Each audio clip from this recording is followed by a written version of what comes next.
Salut à tous, j'espère que vous allez bien et que tout se passe pour le mieux pour vous. Et aujourd'hui, nous allons voir ensemble une leçon de géographie. C'est notre première leçon de géographie.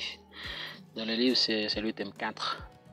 Le thème 4, titré Les déséquilibres de la mise en valeur du globe. Ok, donc nous allons essayer de comprendre quelques problèmes géographiques fondamentaux de la mise en valeur du globe. Que ça c'est pour le thème de façon générale. Mais pour cette leçon, nous allons distinguer quelques manifestations de disparités socio-économiques du monde. Dès qu'on dit disparité, on voit déséquilibre.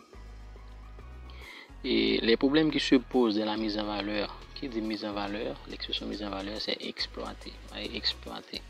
Exploitation. Par exemple, quelqu'un qui veut mettre en valeur une portion de terre, donc il va tout faire pour exploiter cette terre-là. Donc les problèmes qui se posent dans la mise en valeur des régions du globe sont de divers ordres, tels qu'on a un problème de distribution inéquitable des richesses du globe, incapacité pour certains pays d'exploiter leurs richesses par manque de capitaux et aussi à cause d'une faiblesse technologique, un pillage des pays du sud, les pays pauvres, par les pays du nord, les pays riches. Et le globe, il est divisé en pays riches, ce sont des pays souvent industrialisés, et en pays pauvres. Et l'économie des pays pauvres, malheureusement, est dominée, exploitée et dépendante de celle des pays riches. Et l'échange entre pays pauvres et pays riches, le plus souvent, il est illégal, très inégal. Maintenant, les disparités socio-économiques du globe. La planète Terre, notre planète, elle est divisée en deux hémisphères, en deux parties. L'un au nord, où se trouvent les pays développés, et l'autre au sud, où se trouvent les pays sous-développés. D'un côté, au nord, les ressources sont exploitées rationnellement, et par conséquent, c'est le développement. Et de l'autre côté, au sud, les ressources sont mal exploitées, et par conséquent, on a comme résultat, c'est le sous-développement. Okay, donc on peut dire que le monde est bipolaire également, qui dit bipolaire, deux pôles. Donc le tiers de l'humanité est très riche, tandis que les deux tiers vivent dans la pauvreté absolue. Et ça c'est le caractère bipolaire, le côté bipolaire du monde. Au nord, c'est l'ère du nucléaire, de l'électronique, de l'informatique, alors que dans certains pays du sud, jusqu'à présent, c'est le Moyen-Âge.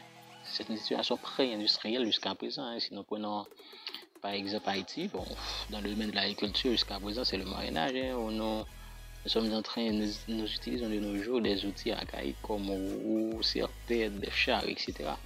Lorsqu'on dit les pays du Nord ici, on ne fait pas référence au point. Les pays du Nord, pays du Sud, on ne fait pas référence aux points cardinaux. Okay? Donc, on va dire, ce sont des termes que les économistes utilisent pour caractériser les pays riches et les pays pauvres. Donc les pays riches, les pays industrialisés, les pays avancés, les pays du centre, on les classe dans le groupe des pays du Nord.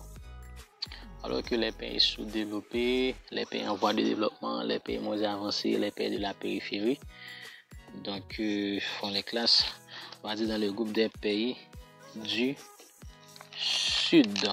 Okay. Bon, nous poursuivons. Nous allons voir maintenant ce qu'on appelle l'indice de développement humain, ce qu'on appelle l'IDH. Okay, l'IDH, indice de développement humain.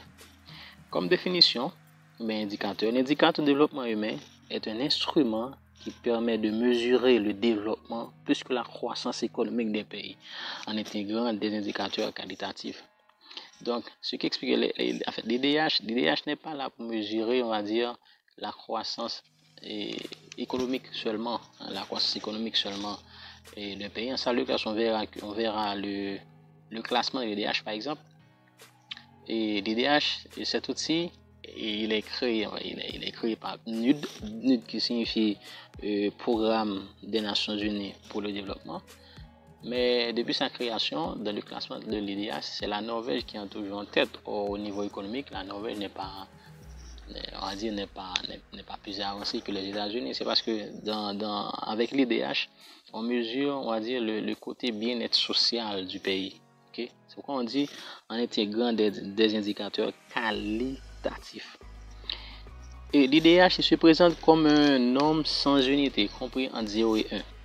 Plus l'IDH se rapproche de 1, c'est plus le niveau de développement du pays est élevé. Par exemple, si on calcule l'IDH d'un pays et que ça donne 0,90, 0,9, ça se rapproche de 1, donc l'IDH, à dire l'IDH de ce pays-là est plus élevé, donc il fait bon de vivre dans ce pays-là.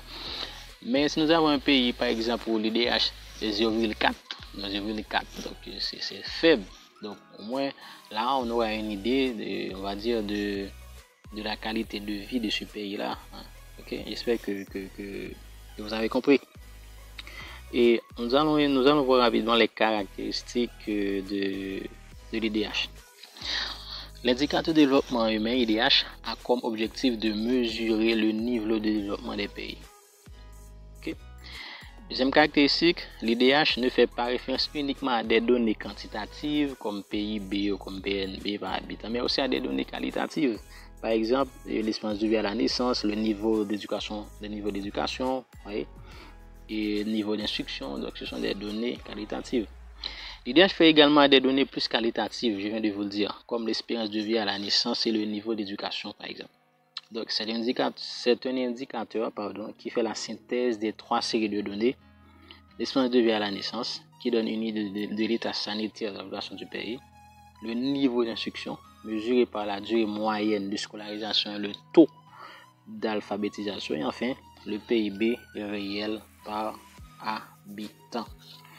Voilà, c'est tout pour aujourd'hui. J'espère que vous avez aimé et que vous avez quelque chose d'intéressant. Je vous dis à la prochaine pour une nouvelle leçon.